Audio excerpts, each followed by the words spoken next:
In terms of the show itself, I mean, obviously there weren't many like big ticket announcements. There was a lot around Open RAN, a lot around the Metaverse. I mean, literally the Metaverse was everywhere.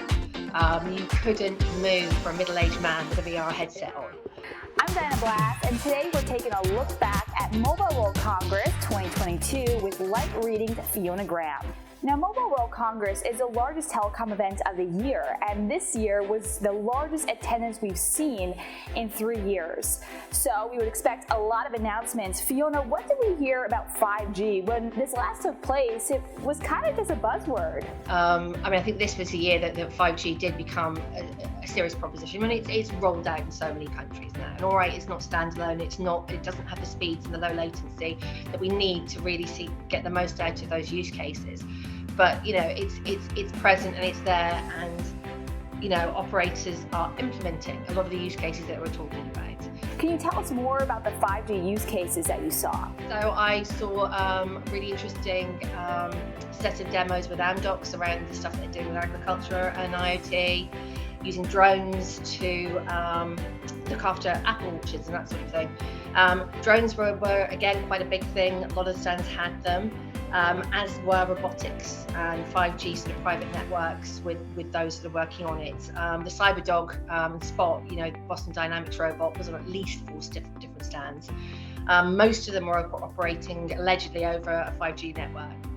So I think that in terms of enterprise use cases, there was a lot of obviously 5G implementations. And I think this year, for a lot of the people that I spoke to, they're seeing it as the year that 5G does take off, and it's becoming easier to convince companies that this is how they want to go, especially for their IoT installations. Now, you mentioned the Metaverse earlier, another buzzword that seems to be of the moment, but are enterprises actually thinking about how they're going to make money with the Metaverse? What have you heard? Some of the bigger vendors that I spoke to said that they were quite heavily investing in research, looking at enterprise use cases for the Metaverse. But it's something, as I said, that they see sort of farther down the line. I mean, InterDigital, which is one of the, it's a pure research company, they've been looking quite heavily at sort of Metaverse use cases. As to how that will actually play out in practice, I'm not entirely sure. I mean, it's one thing to sort of talk it up and jump on the bandwagon, which I think is what was happening, sort of across the board. It's another thing to take it beyond that sort of, gamified environment. But a lot of the people exhibiting, they were talking about how they could use this sort of going forward within enterprise. I mean, probably not this year, probably not next year, but looking a bit further down the line, I think that they see potentially, a lot of use cases. VR demonstrations. Now, this conference took place at the same time that Russia invaded Ukraine. So you think about the role that technology plays in cyber warfare today, and at the same time, the way cities are using technology to become more resilient. What key trends did you see here related to just that idea that technology is really changing the way that we live today and that cities are protecting themselves? I think 3 years ago when I was there, and I was actually there with Vodafone at the time, I was doing content for them. So it was an interesting sort of different view into it.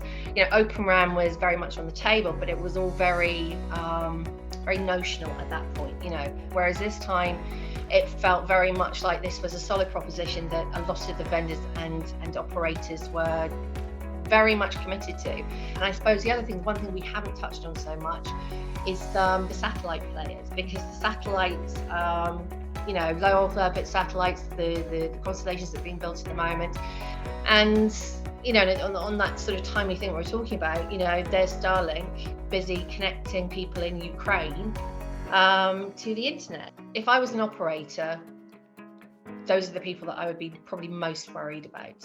So what would you say was the key message for service providers out of this conference? How can they continue to transform their businesses to stay relevant? I think this was the year that 5G did become a serious proposition. I mean, it's rolled out in so many countries now. And all right, it's not standalone. It doesn't have the speeds and the low latency that we need to really get the most out of those use cases. But it's present and it's there, and operators are implementing a lot of the use cases that we're talking about. The metaverse, obviously, was always going to be a big talking point. It's going to be interesting to see how that ends up, I think, applying to enterprise and, sort of communications broadly. I mean, as we chatted about, I think that the pandemic has had a massive effect on the type of show that this turned out to be, and the sort of implementations that we saw sort of on display. I mean, that whole future of work conversation has become a very pressing one now, and the way that we work online, the way that we take technology into our homes so that we can efficiently work. Okay, well, thanks so much, Fiona. And for more coverage at a Mobile World Congress, be sure to stick with Light Reading on all the updates and trends.